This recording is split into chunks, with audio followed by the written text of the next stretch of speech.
Hello, and welcome to the Untitled Gen X podcast. Podcast hosted by two childhood best friends dedicated to the pop culture that raised us. I'm Kate, a writer, a midwife, a current-day pop culture know-nothing, but nobody puts baby in a corner when it comes to the pop culture of my youth.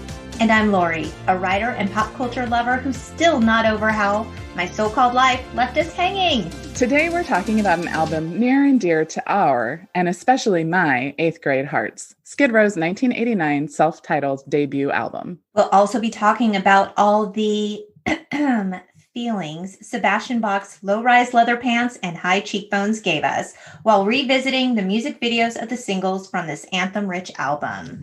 Hey, Kate! Hey, Lori. So I'm so excited today to talk about Skid Row and particularly Sebastian Bach. I am excited as well. This sort of has been out of my mind for the last 30-ish years. Well, I feel really sorry for you because I actually think about this band kind of often. I did actually once. I was doing laundry in a laundromat in Madison, Wisconsin, and 18 in Life came on the radio, and I was like, oh, yeah. You know, it really is a weird thing. I was at the post office not long ago, and they were playing Soundgarden at the post office. So it's really weird when you reach the age where this music that was once considered so sort of like heavy or outside of like maybe what our parents would listen to is popping up at grocery stores and post offices and laundromats. It's a weird thing. And on the classic rock station. Oh yeah. I mean, yeah, we could talk about that all day long. They play the best music from my youth. So it was really fun to revisit this album because Bon Jovi's Skid Row was the very first concert that I ever went to. Oh, that's a good one. It is, especially because in our era, it was very common that the first concert anybody went to was New Kids on the Block. And I was thinking about how was it that I was allowed to go to that? Because I was quite young, but my brother, who at the time was 2 years older than me, who is still 2 years older than me because that's how aging works. You were always so good with math, Katie. I was. And so my brother and I, we had a friend. We were in like a grief group after our mom passed away. And so there was a young woman in that was a little older than us and actually like an adult. And so she went along with us and the three of us went to this concert. And I assume that's why my parents were okay with it. Because responsible adults. I mean, they didn't want to go. Right. They weren't going to go see Bon Jovi and Skid Row. And to be fair, my stepmom was like newer to our lives at this moment. And I think though later on, she cared nothing about scoring any points. I think at this time she was still trying to score points. Right. And so I think she was like, sure, let them go. Or she was like, get them out of my hair. Let them go. I don't know. Either way, I got to go. That's so cool. I didn't go to my first concert till I was 17. So that would have been a very cool thing to be able to do. It was. So this is how I ended up in the lawn seats of Irvine Meadows, which is now not called Irvine Meadows. Yeah, no. Something else. At my very first rock and roll concert. And it was amazing. And I am pretty sure that I thought I was the coolest person ever when I came to school the next day with my Bon Jovi t-shirt. Oh, for sure. Without a doubt. You know what's really funny about this? You're talking about Bon Jovi, but Dave Sabo, who was a member of Skid Row, like one of the founding members of Skid Row, was childhood friends with Bon Jovi. And they made a pact when they were kids, like 7 years old, that they were going to grow up and be rock stars. And guess what? They did. They did. And what's so interesting is that I didn't know about this connection until quite recently. And I always thought it was weird that Bon Jovi and Skid Row were playing together because like Bon Jovi, they were kind of like the good boys of like the rock and roll hair bands, right? Like they didn't get in quite as much trouble. And then we had like Skid Row headed by Sebastian Bach, who was super controversial and their music was a little edgier. And I always thought it was a really weird combination for the two of them to play together. But now, of course, it makes perfect sense because part of their pact was whoever made it first would help the other one out. And of course, John Bon Jovi and his band made it first, and then they did help out. I love that. And that takes me back to, did we make a pact when we were 7 years old that we were going to grow up and host a podcast? No. Did we make a pact that we were going to do anything cool? I don't think so. I mean, I think we made a pact that we would stay best friends forever. And so far we're doing it. So like, yay on us. And we have the necklaces to prove it. We do. Still, we have them. You have the best and I have the friend. Yep, it's true. After all these years, how old were we when we got those? We were young. We must have been like 7, 8. That's so cute. We're so cute. You guys listening might not know this, but I have moved something like 27 times in 28 years or something. Not even an exaggeration. I wish that was an exaggeration. It is actually not. That is probably the number. And yet I have taken that with me everywhere I have gone, and I still have it. But you're not wearing it, so I know where I stand. No, because it's gold. And as I grew up, I became much more. Who are we kidding? That is not real gold. Well, it looks gold. Well, it's not gold, but this album went 5 times platinum. It was huge. It was released on January 24th, 1989 to mixed reviews, which is kind of crazy to me because there were 3 singles on this album that are still amazing today. They're still in my rotation. 18 in Life, Youth Gone Wild, and I Remember You. All amazing, iconic songs. Definitely. Yeah, they're great songs and they hold up. So many of the things that we've revisited were like, I don't know. But like these and Sebastian Bach, like it all holds up. It does. So my introduction to Skid Row, I've talked about this on every episode we've done so far. I went to a Christian school and I moved to public school in the 7th grade. And I remember being in the PE locker room, actually the bathrooms inside where the locker room was. And I saw on the bathroom wall, I love Sebastian Bach. So it's just so weird because I grew up taking piano lessons from the time I was a little kid, like 4 years old. My mom was a piano teacher. Her mom was my piano teacher. Exactly. She was everybody's piano teacher. And we had a lot of classical music playing in the house all the time. And my mom used to play it all the time. And when I saw I love Sebastian Bach, I actually thought that they were talking about Bach, like Johann Sebastian Yes, Bach. I didn't even know his first name. I didn't know his first name, so it might as well have been Sebastian in my mind. And I was like, what? That's kind of weird. And I remember asking you, like, is Sebastian Bach what? Like, huh? And then you told me about them and I saw a picture of them, or of him rather. And I just, oh my God, that man did something to me. He is a beautiful man. I mean, seriously beautiful, like those cheekbones. I just cannot. All of his feet, like he has a really nice nose. His lips are really nice. His cheekbones, his hair, his jawline. He has like this little teeny tiny butt chin, like a little dimple in the chin, like the genetic jackpot. He had the voice. Yeah. He was edgy. He was sexy, and he was just so beautiful to look at. Dare I say, all these years later, because I haven't seen the videos in years. Like I listen to the music kind of regularly, but I haven't seen the videos.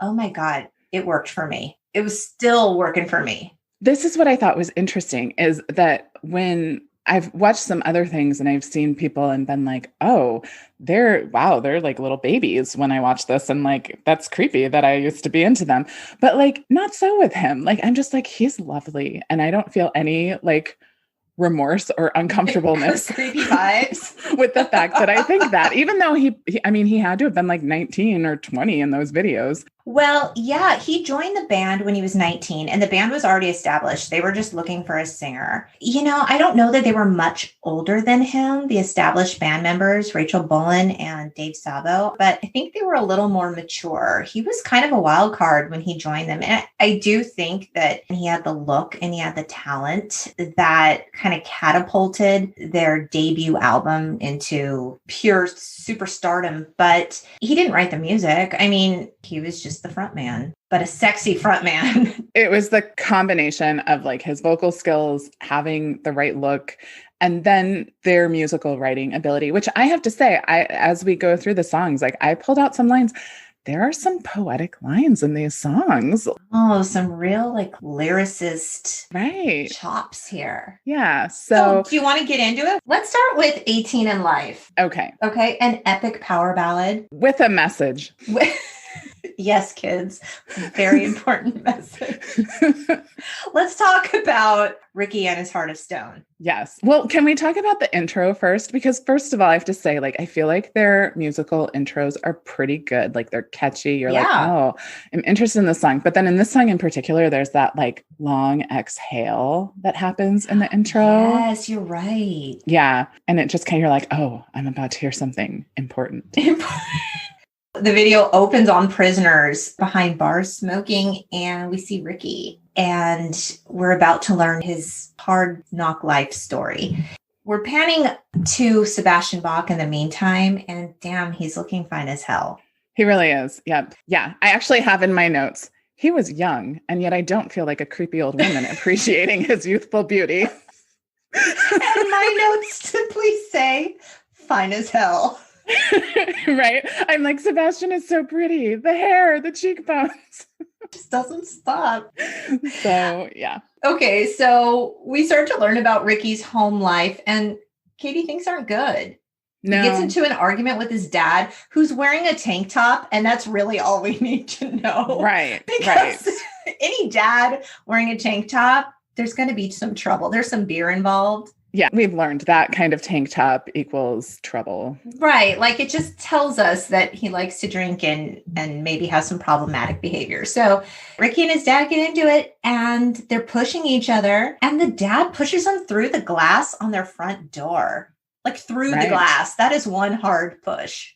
It is. And I mean, think of the harm that could have come to him. Any one of those glass shards could have just gone sideways, and that would have been that. Although that might have worked out to his friend's benefit. Indeed. So cutting across back and forth between the band and the scene with Ricky and his dad, there's a lot of whipping hair in the band shots. Lots of hair. I mean, the hair bands, that was their thing. Like, and you know what I was thinking is that it's so funny because I mean, these guys were cool back then, like, and all of the hair bands, right? Like Motley Crue and all of them. But now when you look at it, you're like, it's actually, it's a little silly. Like, it's, you know, I come to it more from the point of view of your hair looks kind of dry. I think you need a trim. Some of them did, yes. Yeah, I'm really looking at like the quality of the hair that I'm looking at, whipping in the air. Yeah. Yeah, for sure.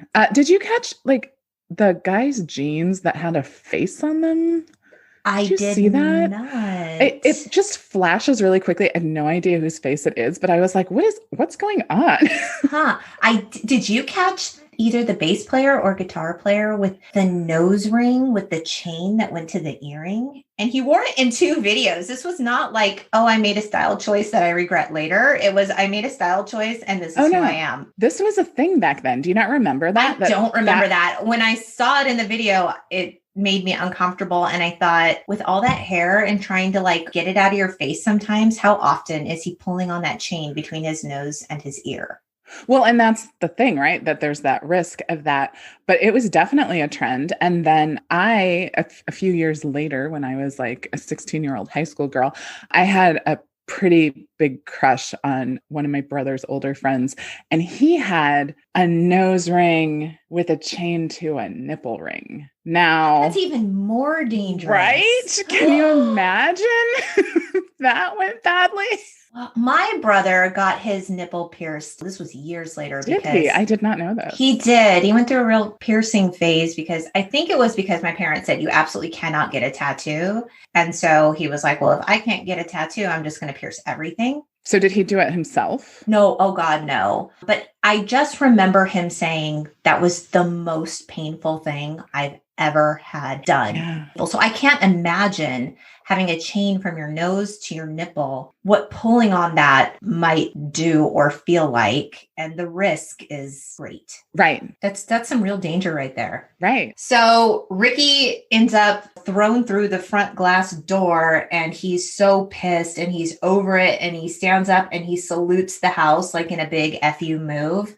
And he leaves as if to say, I am never, ever, ever coming back, which really, I can't blame Ricky. Ricky had a hard life. Hence his heart of stone. So Yeah. we see him on the streets. He's drinking. There's lots of leather. I wrote leather, hair, and flannel. So that was basically.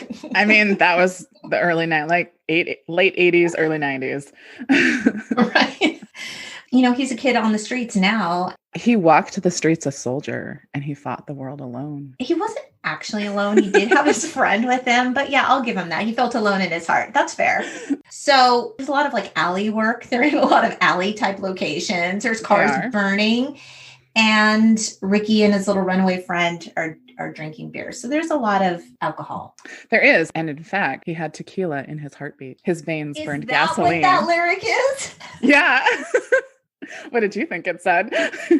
I actually don't know. I think that's just one of those lyrics that I just kind of mumble over. That you just threw away. Yeah. Yeah. Tequila in his heartbeat. His veins burned gasoline. It kept his motor running, but it never kept him clean. It really didn't. Ricky then breaks into his own house. Did you catch that?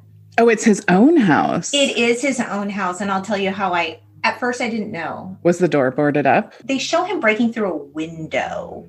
Right. So it's his own house because he goes to the nightstand, which we need to talk about this. He opens the drawer in the nightstand. Now, okay, nightstands. We could do an entire episode on the contents of people's nightstands. However, he opens the nightstand and in it, there's a gun, a Holy Bible. Oh. And did you catch the other thing? No, all I focused on was the gun. There's a gun, a Holy Bible, and I don't even want to say it because it just makes me feel gross. A sock. Wait, just one sock? That's what it looked like to me. Like a tube sock? Mm-hmm. Ew. That's a level of detail I didn't need.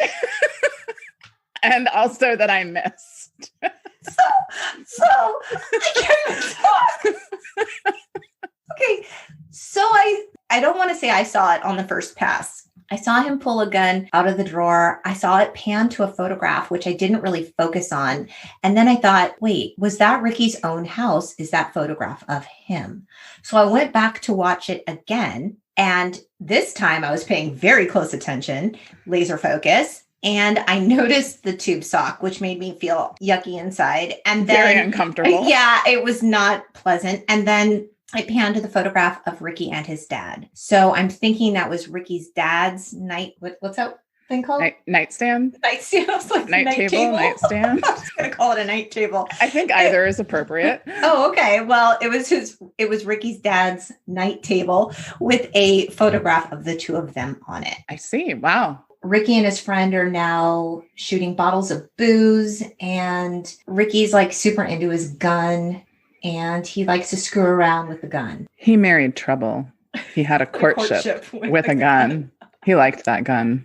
He did like that gun in the waistband of his pants, which just seems so dangerous. Like, let's not do that. Just makes you nervous. It does. It made me nervous. Yeah. So he and his friend are like drunk or high or whatever they're doing on the streets. And he's screwing around with the gun. He points it at his friend, and his friend gets pissed and pushes it away. Like, this isn't fun. We don't play with guns. You know better than that. True fact of my childhood. We were not allowed to have toy guns in my house.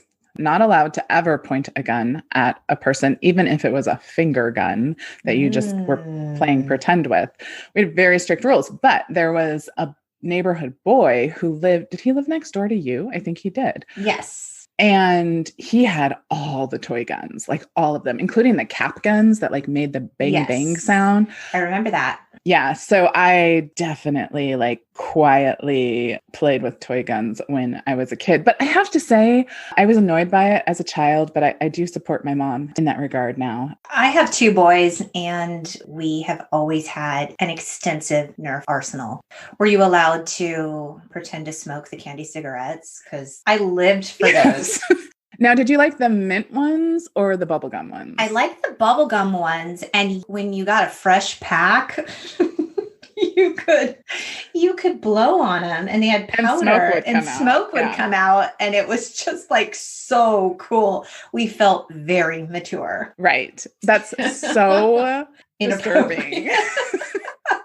And they would have like real names of cigarettes on them. Yeah. No, it was a thing. I mean, if you think like Joe the Camel is bad in terms of advertising to kids, like here, just have some pretend cigarettes until you're old enough to have the real ones. We thought we were very sophisticated when we had them. Oh, yeah. We used them as props for a long time before we would eat them. Oh, yeah. Yeah. No, you didn't just snack on them. No. You fake smoked.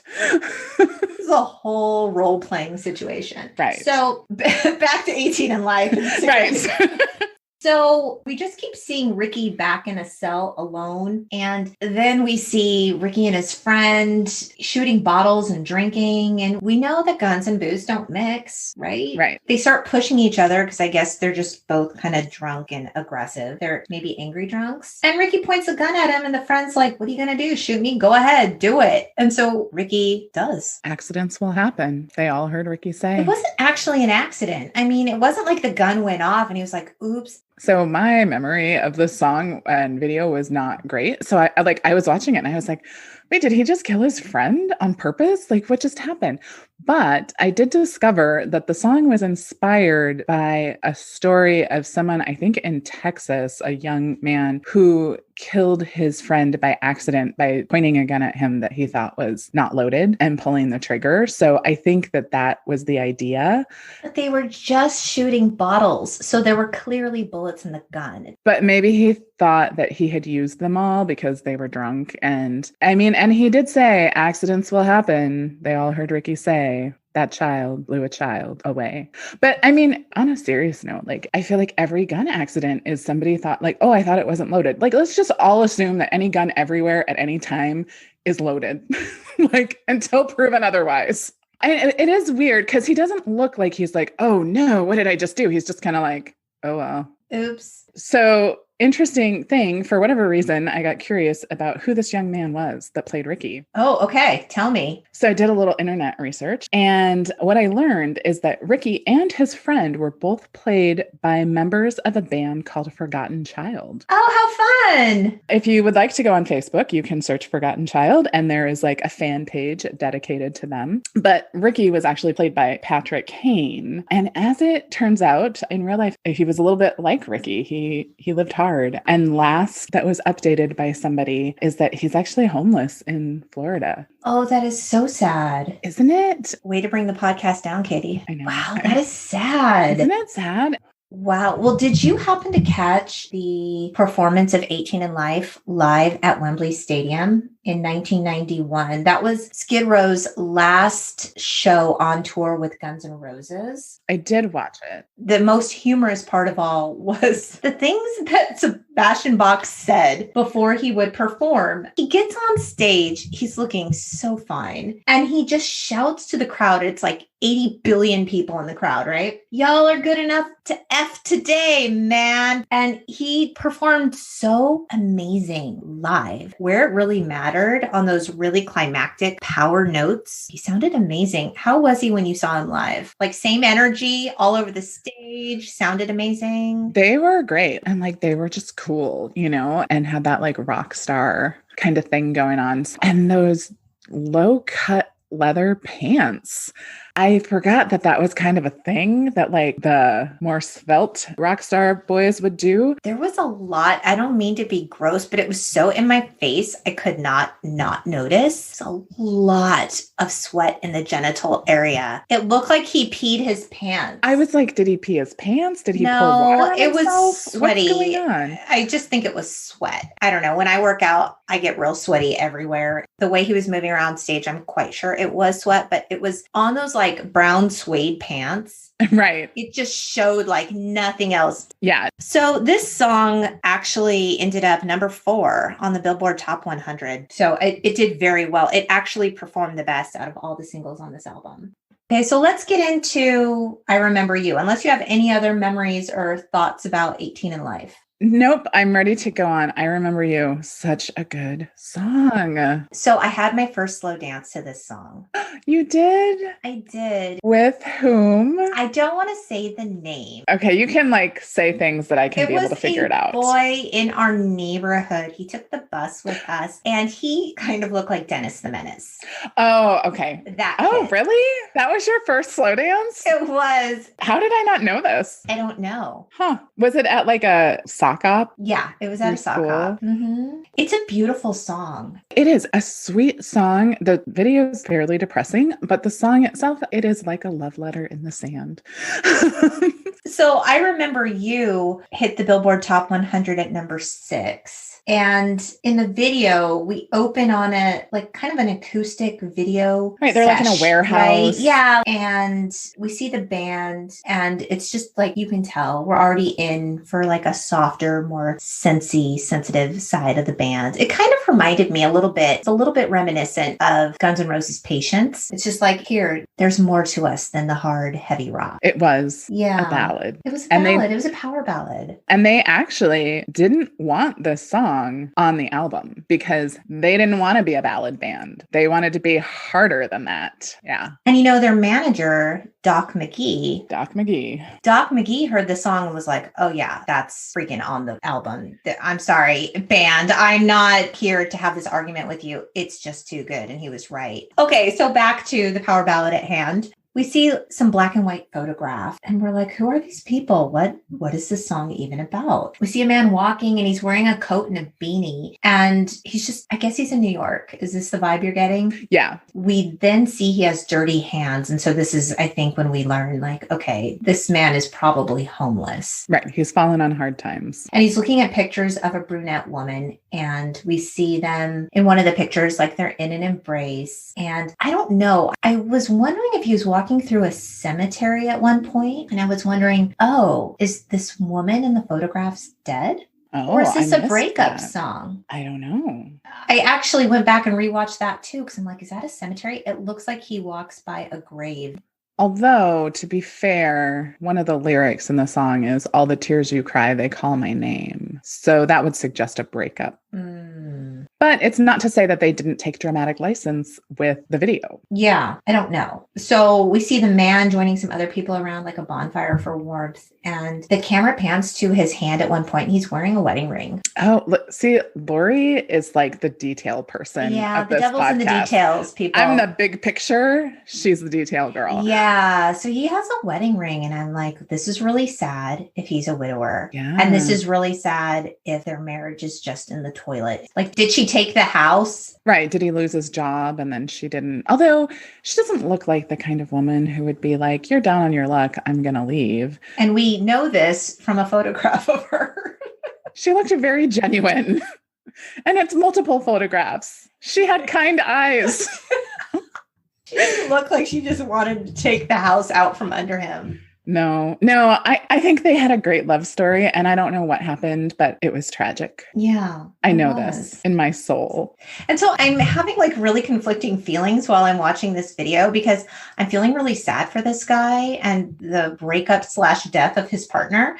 And then they keep cutting to Sebastian Bach, like in prime form. And I'm like, okay. So you're like, I'm so sad. I'm so turned on. Damn, you're beautiful. I'm so sad. Damn, you're beautiful. And I just like, he never looked better than he did in this video. Like, he is just a lovely man. That's really all that there is to it. So like, I'm drawn to the everything about Sebastian Bach in this video. And guess what, Katie? So is the man in black and white, the homeless man, because he is drawn to Sebastian Bach's voice of an angel. And he ends up standing outside like the warehouse where the band is playing, and he looks in and he's clearly in pain. Yeah. And I think even he had a man crush for a moment and was like, man, that is one attractive man. Right? How could you not? How could you not? I know. Like, it's indisputable. His beauty. I know. And then I made a really important note here that I need to talk about with you was that, again, the band is wearing so many effing bracelets. It was a thing then. I think it's really interesting, like how those hair bands really took attributes that are sort of traditionally thought of as feminine and really embrace them, but like not with the idea that it was feminine. Not even necessarily with the idea that it was androgynous, like David Bowie, for example. No, they kind of appropriated these. Like when you think of the Motley Crue Poison warrant of it all, right? It was like hair and makeup, and they weren't so big on the makeup like Poison was. But mascara, like a lot of the guys in like Motley Crue, guy liner, yeah. But not in the sense of like The Cure, right? Like, no, that was so interesting. Yeah. So the man leaves and he just starts dropping photographs along the way, like a little Hansel and Gretel. And he finally tosses the rest of them into a fire. And it was sad. Like, I don't know, has he just given up, or he's letting go of the pain of this, or what is the end story? What did we learn? I need some answers. What do you think happened? Yeah, I think he just gave up. It's a really sad video, but it's a lovely song. Like, and here is where like the poetry of the lyrics really shines. Like, I paint a picture of the days gone by. Like, that's a lovely line. I like it. And the song is beloved. Carrie Underwood has done a cover of this in concert. You can look for it on YouTube. It's actually really beautiful. Did you watch it? I did. And it is great. She makes it her own. Sebastian Bach himself is like, yeah, like she really did a great job. But I have to say, I mean, she has an amazing voice and she's very talented. And she still can't match his pipes on this song. He has an incredible voice. Yeah. So Norah Jones actually told Rolling Stone magazine that I Remember You has a really big place in her heart. And it reminds her of growing up. And she had a crush on a boy who loved metal. And she tried so hard to get into it. But like the most she could get out of it was like, yes, I'm a fan of the power ballad, which same girl. And so she made a mixtape with that song and it made her want to perform. It was like an important song in her life. It's kind of cool. So you just never know how something you do might affect other people. What's so funny is like, so this song, it feels like meaningful in my heart, right? I have the nostalgia of this song. I think it can be interpreted in many different ways. And when you see the performance of them doing this live at Wembley, the band just looks so stoned. And then Sebastian Bach comes out before he sings the song and he shouts, "I've got chills up my butt crack from the show tonight." And I'm like, what? Let me launch into this beautiful song after I've told you about the chills in my butt crack. Right. After I've said that. That's lovely. I just couldn't get over, we've said it a million times, but I really think Sebastian Bach has one of the greatest rock voices. I mean, I don't know. People are probably just going to think this is the most ridiculous statement, but I think his voice is on par with like Freddie Mercury or a Chris Cornell or someone with just a really respectable, amazing vocal gift. I mean, his voice is impressive. There was a video that I watched. So before he was a rock star, he was a choir boy. And he was like... From Canada. Thanks, Canada. So he was, I think, the lead soprano in the boys' choir. Right. So he, I mean, he could sing. And he also knows it. Like, he is not at all shy or modest. No, he's like, I look good, I sound good, and I can do whatever I want, which actually caused a lot of problems in the band. It did. He was the bad boy in the band. And the rest of the band members really weren't. Like, they were a little older, a little more mature. They wrote the music. They were the ones looking for a lead singer. They were an established band. He joined the band when he was 19 years old, and they ended up firing him in 1996. But it was after a long history of problematic behavior. Including throwing a bottle at a 17-year-old girl at one of his shows and causing excessive damage. Oh my God, it was so sad. They were opening for Aerosmith and someone threw a bottle on stage and he was pissed, which I get it. Someone threw a bottle at him. But in that moment, he was so pissed. He took the bottle and he chucked it back and he hit that girl. And he really hurt her. She needed 145 stitches in her face. Right. Like, that's troubling. He ended up in a $500,000 settlement with that girl's family. Which is honestly remarkably low by modern day standards. Like, even if you adjust for inflation, right? Like, it's... What's the inflation rate? Let's do some math. It's still, I feel like if that something like that happened now, like somebody would get... 125 stitches is a lot of stitches. On your face. On your face. And you're 17. I heard some reports that the girl was 14. It doesn't matter. It doesn't matter at all. It's just, Right. I was thinking of you at like 13 at this concert, right? This is what goes through my What head. would have happened to you? Who's letting a 14-year-old go to a Skid Row concert? And then I was like, oh, That was me. never mind. I was actually 13 and like very new 13. I mean, you were on the lawn. You weren't close enough. I was not. Yeah, there were no mosh pits near where I was. There was a lot of weed, but there was no mosh Always pits. on a lawn. This is what you can come to expect from a lawn. That wasn't all that he's done. He was just kind of rowdy and problematic. And like he left some horrible voicemail for Dave Sabo. Yeah. Like horrible voicemail. And like guy's mom was able to hear it. But then he also, and like, we're not even going to say what the t-shirt said because it's so offensive. Like if you want to read about Sebastian Bach's t-shirt controversy, you can easily find it online. And I don't know, did he apologize for that? Because so he owes a lot of people an apology. Supposedly, a fan gave him a shirt. He didn't even look at what it said and he put it on. I don't buy that because one of his band members was like, dude, don't wear that shirt. Exactly. And I heard that he went on to wear it another time for a photo shoot. So It's like, obviously you're not going to put on a shirt and never look at what it says, but it was very, very offensive. And he wore it just kind of as an FU. I just think he was just so angry. He just wanted to give a big FU to everybody all the time. Right. I'm not sure what exactly he had to be angry about because it sounds like he was like a private school kid and like, yeah. I think he just thought, I'm a rock and roll person with all of this talent. I have all of this money and everything is in excess and I can have whatever I want and do whatever I want. And I was going to say I'm surrounded by yes men, but he actually wasn't. His band had enough problems. He caused problems between Sabo and his longtime childhood friend Bon Jovi. I mean, it just got so bad that they had to fire him. In 96, they just said, we're done. Yeah. And I don't excuse any of his behavior because I was 19 once and I knew not to throw bottles at people's faces or wear offensive t-shirts. But I will also say that I think people go a little bit crazy when they're young. I mean, people who aren't young go a little bit crazy when they suddenly have a lot of fame and a lot of money and a lot of power. Like he talks in one interview about how he told like 80,000 people to stand up and they did. And he was like, whoa.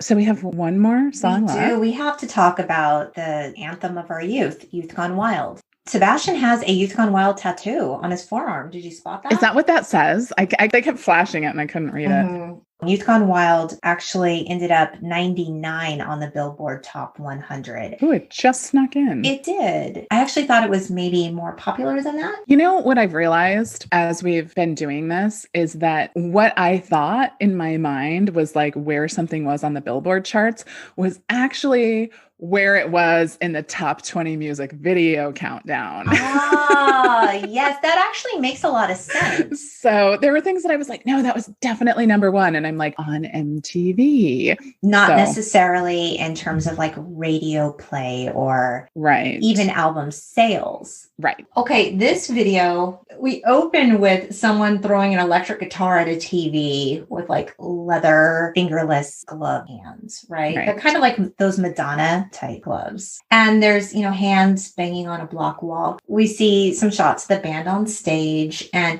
there's scenes of like kids running through the streets with like jeans and flannels and boots. And the crowd just keeps getting bigger and bigger, like as if to say this movement is growing. This is a grassroots movement of our youth. They are all beginning to join in the rebellion of what it means to be Youth Gone Wild. Right. What is the chorus of the song? I have it right here. Would you like to hear it? They call us problem child. We spend our lives on trial. We walk an endless mile. We are the Youth Gone Wild. We stand and we won't fall. We're one and one for all. The writing's on the wall. I was thinking this sounded a lot like Pink Floyd's to me. And you can see the connection here. Yeah. As I was watching this, I had an interesting thought. When we were kids, I feel like there was a certain level of mischief that was somewhat expected and allowed amongst teenagers, right? Okay. Like we sort of, not you, but... I was the exception that proved the rule. Thank you very much. But there was sort of some wildness there. And I just wonder, like, is that still... It's hard for me to imagine that now with like how like kids have very structured activities and there's just, I think, a lot more adult supervision in the life of many young people today. When you think about the teens of today, they're raised by the Gen Xers and maybe the oldest millennials, right? Who maybe knew. Yeah, I don't know that there's a lot of space or time to be running amok anymore. I don't know. We can track our kids now on Life 360. So maybe that has something to do with it. Like if my kid was busy running on train tracks, I think I'd know. Yeah, it's true. And maybe that's what I'm thinking. Like we didn't have cell phones. So your parents had to kind of know where you were. And it was easy enough to be like, oh yeah, we decided to go to Denny's. Yeah, because even when pagers became a really big thing when we were in high school, I didn't get one. I didn't want one. Everyone wanted one. I didn't because I didn't want to be that accessible. This, though, to me was the beauty of the pager. So one of our friends got a pager and she was very upset because her parents were overprotective, not actually overprotective, probably appropriately protective. Right. But to us, it felt overprotective. And she was like, oh, they put me on a pager. And I was like, no, this is genius. When I go someplace, I have to tell my dad, hey, I'm going to be at so-and-so's house. This is the phone number. Right. If I had a pager, I could just be like, oh, we're going to so-and-so's house, but I'm not sure. We might go someplace else after that. Just page me. If you need me, I will call you back. Right. I feel like that gave you so much freedom. So no, it's for parents that want to know where their kids are. We see these kids running through train tracks and all of this. And not to take us out of the video, but I always think when I see people running in movies, TV shows, music videos, those poor actors, if I had to run for anything on film, I would be the one person who couldn't keep up. I'd probably get fired. Or they'd have to have a double for you. I think it's Gina Davis in A League of Their Own. She had to have a running double. Oh my God, that would be me.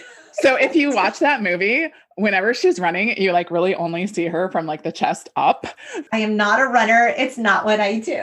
Yeah. So the kids are running, the group is getting larger, and this is, the anthem for misunderstood youth. And when you were a kid though, did you see it as that? Or were you just into the song and into the hook and not really paying attention to what the song was saying? No, I think I felt like a misunderstood youth. So I think I felt like it was a bit of an anthem and yeah, because the kids at one point, they run past a cop and they run past a businessman. And these are the two people of, I guess, authority that we're supposed to say, I'm not interested in what you're selling. I'm not buying into your rules. I'm going my own way. Right. And I think that I did not live a particularly traditional life. And so I think I resonated with that message. It felt like it was speaking to me. We can trace it right back to this album. To Skid Row. Yeah. There you go. See, be careful what concert you let your 13-year-old daughters go to. Those new kids are doing all right. That's all I have to say. Are they though? Just kidding. Are they? So in between the kids running on the streets and being reckless, crazy youth, we see the band kind of in a stage setting. And there's a lot of Sebastian Bach on his knees and total rock star moves. And did you notice he was sort of flipping off the camera with his index finger and middle fingers together? It was like he wanted to just use his middle finger, but there was a lot of this at the camera. Oh, I didn't notice that. I think it was a big FU move. That was still broadcast friendly. Yes, it was still MTV okay. Yeah, and the guitar player was in a sleeveless jean jacket. And I was like, wow, I haven't seen one of those in a really long time. At some point, the kids are climbing a chain link fence. They're banging on a door. And as all hooligans did back in the day, there's always the climbing of the chain link fence. And a banging on a door or a wall. Yes. And at the Wembley performance, well, he tells us after this song, I'm going to go backstage. I'm going to smoke a big joint, drink Jack and Coke, and come back and watch Mother effing Guns N' Roses. Yeah. Yeah. And that was our Sebastian. Only to turn up years later on the feel-good hit show Gilmore Girls. Oh my God. So, well, before he did Gilmore Girls, which we have to talk about because it's just so good, he did do his Broadway stint in Dr. Jekyll, Mr. Hyde, and he sounded amazing. And then he went on to do Jesus Christ Superstar and Rocky Horror Picture Show. Right. And I mean, Jesus Christ Superstar, yeah, you can see him being in the title role. Oh my God. I love Jesus Christ Superstar so much. Are you familiar with it? I am. You know the music? I do. It is one of my favorite musicals of all time. It's pretty great. It's so great. The movie's great, which I don't always feel that way about musicals made into movies, but the movie's great. The live production's great. I actually saw a production with Irene Cara, who was in Fame. She sang the title song, Fame. Fame. Yeah. Yeah. So he was a Broadway star. And he got the attention of Amy Sherman Palladino and her husband, Daniel, who were the writers for Gilmore Girls. And Daniel Palladino is a huge rock fan. And so they wanted a character to come on in the character of Gil, to play Lane Kim's guitarist for her band Hep Alien. It was really funny because I watched Gilmore Girls really late. Yeah. And it was a show that I started watching maybe, I want to say like 2 years ago, while I was trying to start a regimen on my treadmill. I will binge a show that I only get to watch if I'm on the treadmill. So it has to be a show that captures my attention, that I really want to watch episodes of, and I don't get to watch it in my free time. So I will look forward to exercising because I want to watch the show so bad. And the show ran for a long time. So that show was keeping me on the treadmill for a while. And all of a sudden we get to this episode where Sebastian Bach shows up. And I was like, no, I had no idea. I'm sure that was out, in the world. People were talking about it at the time, but I totally missed it because I was just not. We weren't really the target demographic for Gilmore Girls. So we saw it later. And I, for whatever reason, when I'm going through a very stressful and challenging time, that show brings me great peace. That's your comfort food It's my show. comfort Like show. for me, it's Friends. For you, it's Gilmore Girls. It is. It's something about the cadence of the show and the way they talk really fast and over each other. And it's just kind of fluffy and enjoyable. That's actually the thing that I find the most hectic about that show, which is why it could never be my comfort food show. Yeah. But what's funny is that I knew that character was like some rock star from my youth. I didn't know it was Sebastian Bach. Oh, really? I knew it was somebody famous. And like at that point, like all of the hair bands kind of blended together. And I was like, into one giant hairband. Who was that? And so I didn't really spend a lot of energy on it, but I did enjoy his character. I mean, it's funny, right? Like this like family dude who's like hanging out. This family dude that just wants so bad to play. Right. Right. And he doesn't care if he's playing with kids that are, 20 years younger than him. It doesn't matter. We're here to rock. Right. And I mean, it was charming. It was a funny plot twist. Their touring van actually was a real van that belonged to Mr. Bach. Yeah. Like his delivery van for sub sandwiches. I mean, you have to be a little bit of a good sport about like where you are in life as a former like rock star to be like, sure, I'll go on this show. I mean, I'm sure he was also paid generously for it. And I think too, it's sort of hey, I don't take it all too seriously. I'm sort of in on the joke. I can laugh at it and I'm having fun. And it's a great transition into being on the screen. So he had done music. He had lived an entire life as a rock star, a rock star's lifetime, then to go on and be a theater person and then to have the opportunity to do television. That's the dream, right? Right. I mean, why not? I want to believe despite the actions of his youth that he kind of grew up into a reasonable person. I don't know if that's true because it sounds like there's still a lot of animosity between him and the old band, that like he plays live sometimes and like invited the old band to come and they're like, no. So I don't, but like, I want him to be like a good guy. If you look at interviews of him now, he's quirky and fun. I don't know that I could be married to that personality. It's kind of a lot, but he's kind of got like the dad jokes and his view of the world is really sort of charming. I'm charmed by him still. I mean, he is totally right smack dab in the middle of my dating demographic. Like he is the age of the men that I date. Would you date him? I don't know. I mean, like, would I go on a date with him? Yeah. I was super into you when I was 13. Is he married? If he's married, no. He is. He's married, but like theoretically, if he was single and you ran into famous people are on dating apps all the time. I see it all the time. Not because I'm on dating apps, but I see it written about. Would you date him? You'd go on a date. I'd go on a date to like learn more about where he is in life right now. My guess is that for the pod, you do it for the pod. I would. My guess is that we're probably not ultimately hugely compatible, but we don't have to marry everybody. Not everybody. So, yeah, I feel like this was a really fun podcast to do. I just thoroughly enjoyed revisiting Skid Row. I have fond memories of Skid Row. As do I. You know, they went on to make a few more albums after this one, but none of them achieved the success. You know, this, because we were 13 when this came out, I had my 13-year-old listen to these 3 singles because I wanted to get a feel for what he thought. Now, he's largely into rap music, so this is not his genre at all. So I want to, be fair in that regard. But he does love some classic rock. So I thought, okay, this is different, but like maybe not so different. And so I played him and he was moving his head to the music. Wow, that guy can really scream. And I said, yeah, he can. I don't think he was really listening to the lyrics, but he was grooving to the music. I think he appreciated it. I don't think he added it to his Spotify, but he didn't hate it. And so I thought, that's good. It transcends. That's practically an endorsement. I didn't hate it. If you're not asking me to turn it off. Right. A 13-year-old boy not hating something that his mother is having him listen to. At a time when we're all hating everything. Yeah, right. He was just It's a good sign. It's good stuff. It really is good stuff. Oh, Sebastian, will there ever be cheekbones like yours again? Literally, I would not have kicked him out of bed for eating crackers. And that says a lot because I don't like crackers in the bed. But Sebastian Bach, I'd let it go. Oh, and his Sub Shack subs. Right. Thanks so much for joining us. If you can't wait to hear more, please subscribe so you never miss an episode. And because we're newbies in this space, if you'd leave us a rating and review wherever you listen, it would mean everything. You can find us on social media on Instagram and Facebook at the Untitled Gen X Podcast. We hope you keep in touch, beautiful people. Bye. Bye.